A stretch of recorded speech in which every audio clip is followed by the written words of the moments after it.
Part sports bike, part tourer, part adventure machine. It could be said that Suzuki's GSX-S1000GX is having something of a personality crisis. So, is this a mishmash of different bikes cobbled together?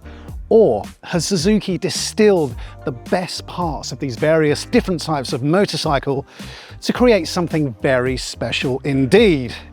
To find out, well, I've come to Denmark, of course.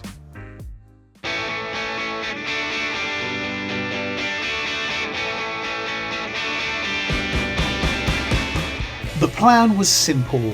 3 days, 5 countries and 1,000 miles to test the GX's touring credentials. We'd take a ferry from the UK to the Hook of Holland and then cruise through the Netherlands and into Germany before spending the night in Hamburg. Bright and early the next morning, we'd take a ferry to Denmark, our journey culminating in a crossing of the Øresund Bridge, Europe's second longest, linking Copenhagen with Sweden. Spanning 4.88 miles, it's one of the world's great man-made structures, and there's no better way to cross it than by motorcycle. So, how did the GX perform? Well, let's break it down.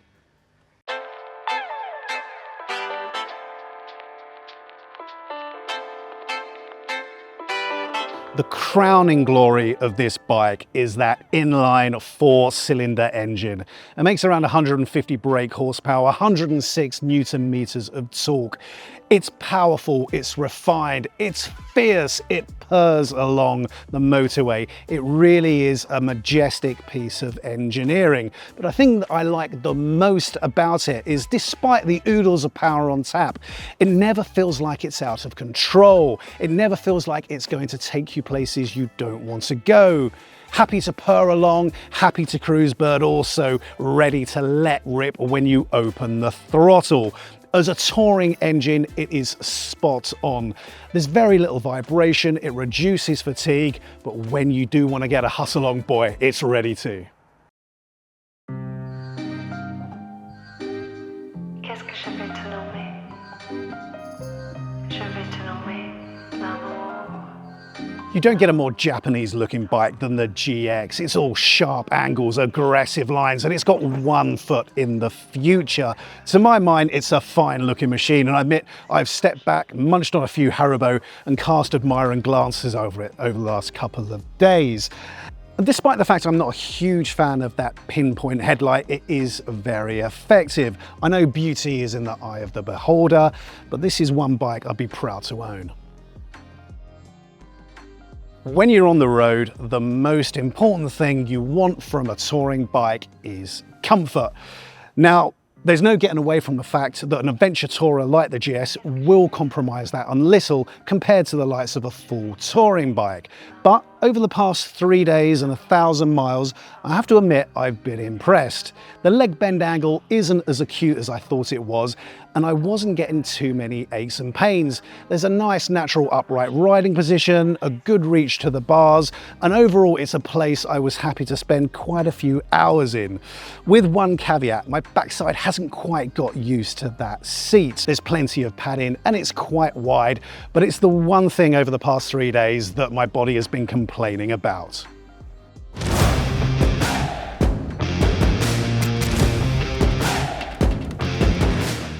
When it comes to comfort, we should talk about Suzuki's semi-active suspension.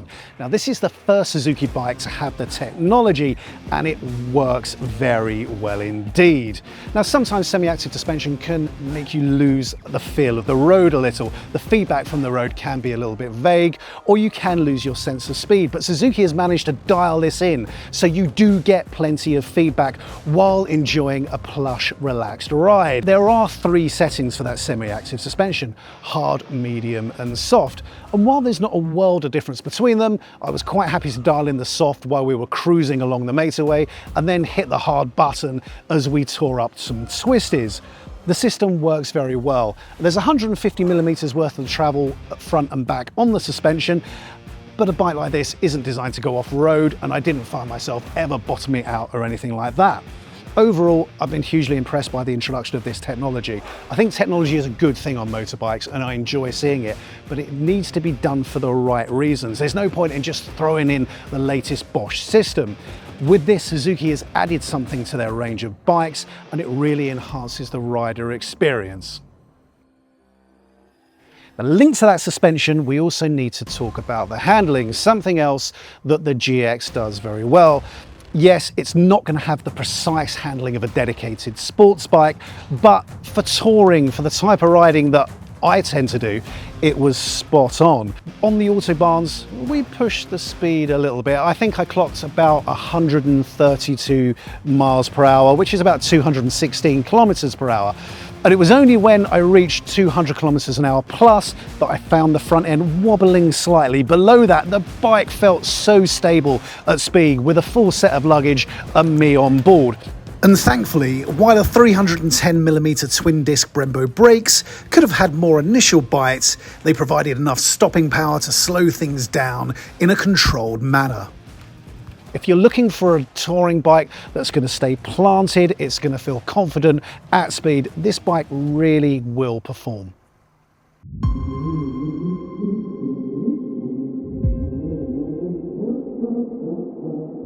Now this bike it's packed full of electronics, but they all work well. They integrate well with the machine and they do work seamlessly. I won't go through a long list here. You can look at Suzuki's website for that, but there's a couple of things that did stand out for me.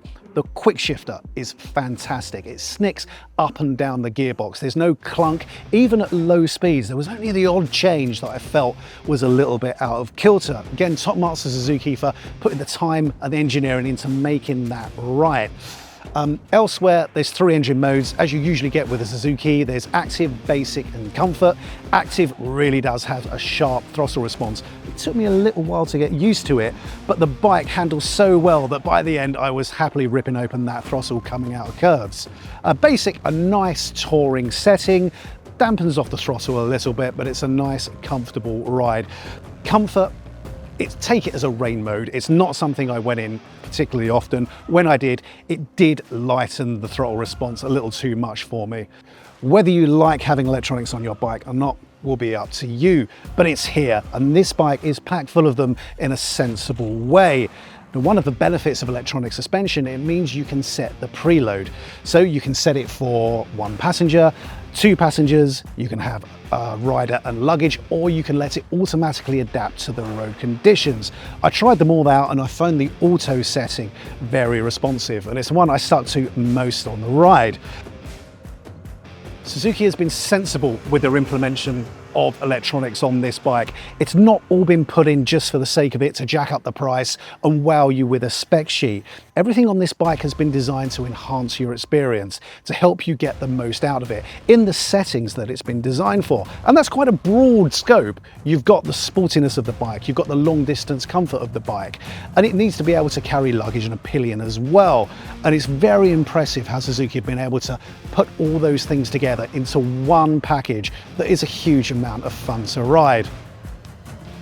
In terms of practicality, the bike ticks the boxes. It's got handguards as standard. This luggage is roomy, it's easy to use, and it doesn't make the bike wobble at speed. One thing I really would like to see though is an adjustable screen. Yes, you can adjust it with tools, but I really just want to be able to lean over, lift it up and push it down depending on the weather conditions. And while the GX features cruise control as standard, on a bike designed for touring, it'd be nice to see heated grips as standard and the option of adaptive cruise control. With fuel economy average around 40 miles per gallon, you should be getting around 150 to 180 miles between fill-ups, depending on how aggressively you ride.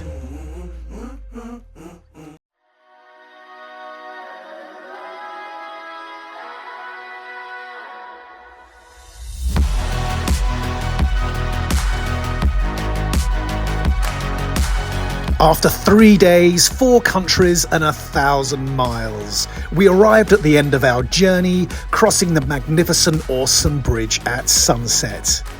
It had been a sensational trip on a motorcycle that proved just as capable at covering big distances as it was at providing plenty of thrills. I'd seen new countries, experienced different cultures, and shared my love of travelling on two wheels with a great bunch of people. So, is Suzuki's GSX-S1000GX worth spending your money on? The bike cost £14,799, and at the moment Suzuki are throwing in these free side cases as well. Suzuki do value for money very well, but there's one thing I would like them to do more, and that is shout about this bike. It is fantastic. It is a bike ready to fuel your next adventure, as long as you don't want to go off-road. I've had a great time here in Scandinavia riding this machine. I'd highly recommend you go and give one a try. You can test ride the GX along with all the latest adventure and touring bikes at the 2025 ABR Festival. If you're looking to buy a new motorcycle, there's nowhere better to compare and contrast bikes from the world's leading manufacturers. Head over to www.abrfestival.com to get your tickets.